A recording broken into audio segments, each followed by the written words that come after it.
There were some students there, this being a journalism school, and one student stood up and quickly showed her virtue by saying she was against TikTok, against Twitter. And the irony here was too much. She denounced Twitter and was answered by Rachel Gilmore, the TikTok journalist for for Global News.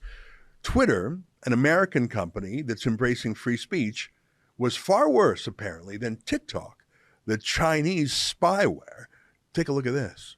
As journalists, how is there a way that we can decrease our reliability on platforms like this? Like, platforms that have recently undergone ownership change, that have become a much more toxic without naming names. Yeah. Has become very toxic, and there's been a compliant kind of nature towards these far-right comments, towards these hate comments. And so I'm wondering, do you foresee a future where we can decrease our reliability on platforms like this? Do you see that there's other ways that we can kind of network and share our work? What do you guys think? Rachel, what do you think about that? Well, I think one of the inherent issues with the work that we do in the modern context is that we are communicating. We're communicating the news with people, which means we have to find them where they are. And that makes it really difficult when the places where you can communicate best with the public are also the places where you face this kind of abuse. All right, I'm going to stop with the videos. I apologize for subjecting you to so much. I watched this for 2 hours. I just couldn't force myself to watch through the rest. Let me sum it up for you, if you're still with me. Everyone there was on Trudeau's payroll, either directly in cabinet, like Marco Mendocino, directly, like Catherine Tate, the CBC, or getting subsidies, like the women from Global and CTV. It was an all-women panel, plus one self-hating man, and then, of course, the cabinet minister. But it was never diverse enough. You're never done when it comes to intersectionality, because the black woman was furious about the white women not being considered enough to black women. Well, of course.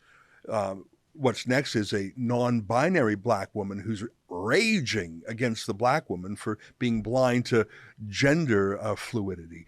Once you start to judge people based on race or sex or any other characteristic other than merit, you will never be done apologizing. I mean, I tell you, it was quite something to see the professor just self-abnegate for 5 minutes, and that's really all he had to say. It's really showing you where academia is going.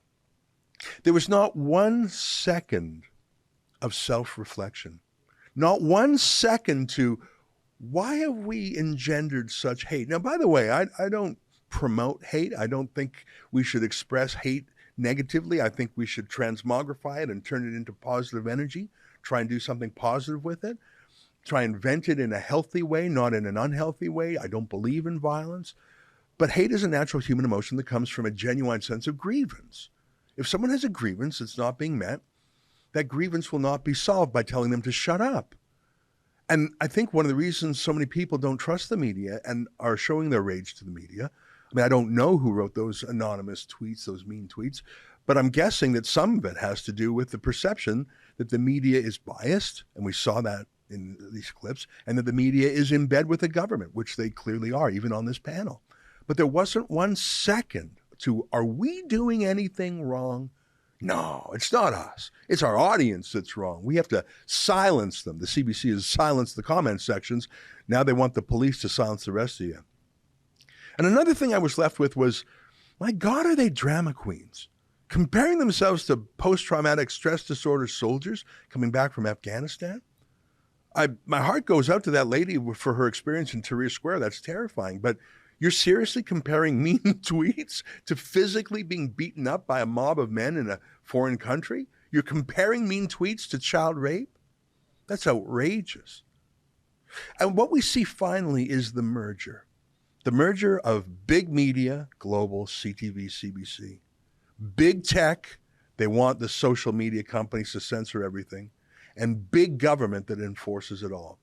That is what we're up against at Rebel News. And that is why they didn't dare invite any of our real reporters to talk about the real violence against them, all of which has come from the government or from the left.